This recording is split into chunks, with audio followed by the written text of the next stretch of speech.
Shabbat Shalom. Shabbat Shalom. I grew up in Shoam, a small city in Israel, close to the airport, with my father Moshe, my mother Sigal, and my two siblings, Shani and Guy. My sister Shani is married and has 3 sons, and my brother Guy is also married and has 1 daughter with another on the way. Today I want to tell you about my brother Guy. 7 years ago, Guy moved to Kibbutz Kfar Aza in the south of Israel. A few months later, he met his wife, Ofri. They moved in together, having their own little family with the 2 of them and their 2 dogs. A year and a half ago, their first daughter was born. They named her Daya, after a bird that you can often see in Israel. Guy worked hard on building their perfect home with his own 2 hands. Unfortunately, everything changed on Saturday, October 7th, 6:30 a.m. Israel time. Here in New York, it was the middle of the night. At around 3:30 a.m. New York time, I received a call from Israel. Something was happening in the south of Israel.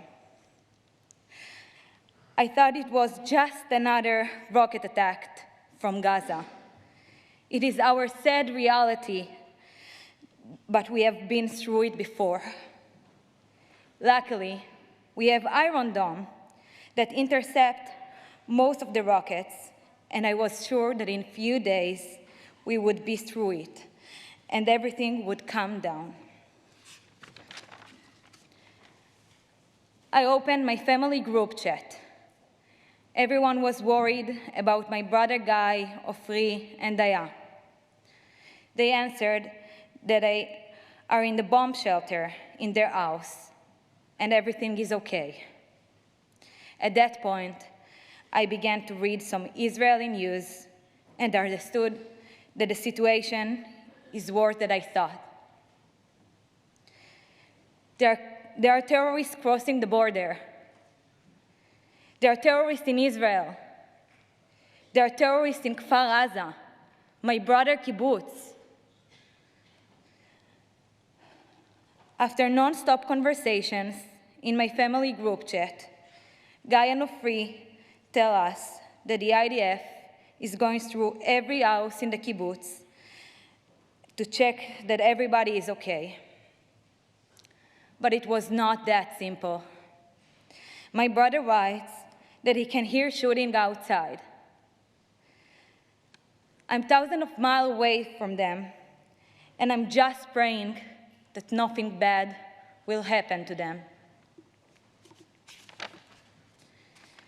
At some point, Guy and Ofri stopped answering and only wrote a message about once an hour.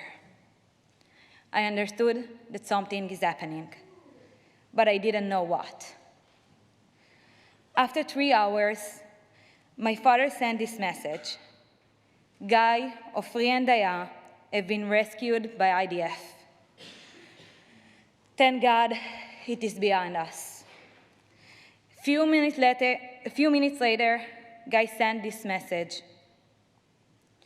היו אצלנו 3 מחבלים בבית במשך 2.5 שעות. דיה ועופרי היו גיבורות, ואני החזקתי את הידית של הממ"ד. הצבא הצליח לנטרל את 3, וחילצו אותנו מהבית. הבית הרוס לגמרי.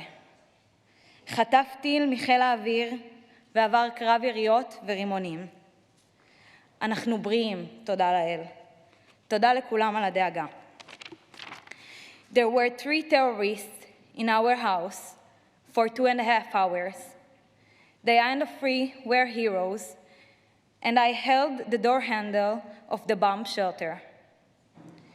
The Israeli army managed to neutralize all of them and rescued us from the house. The house is totally destroyed. It was hit by a rocket and went through shootout and grenades were thrown. We are healthy, thank God. Thank you all for your concern. This makes no sense. This didn't happen in my brother's house. This is not happening to my family. But this is not a nightmare. This is reality. My brother later told us that while he was holding the door, he directed the defense forces, who he knew personally, into his house. He told them what he heard and what he thought was happening. This is what helped the IDF to come and rescue them. The three of them, Guy, Ofri, and Daya, and their two dogs, Achi and Bumpy, were all in the shelter together. But when they were rescued and opened the door, Hachi ran away. We don't know where she is or what happened to her. We still don't know it. My family was lucky. It is a big miracle they survived. But unfortunately, not all the families had similar luck.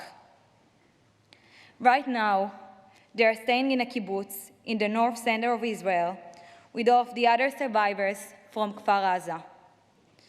My brother tells me that the stories he heard are horrible. They are alive, but their friends are not.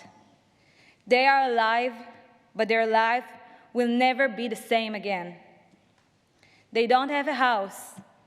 They don't have any property. They don't have a home to return to. But they do have each other. And they do have hope. The only thing that we can do is try and help as much as we can. Stay informed by reliable news sources. Be an advocate for Israel here in the US. Come together as a strong and vibrant Jewish community. And of course, find ways to support Israel and especially Kfar Aza directly. We don't know when everything will be over, nor do we know how it will end. What we do know, what I know, is that Guy, my family, Kibbutz Kfar Aza, and the state of Israel will continue to exist after this. עם ישראל חי וקיים.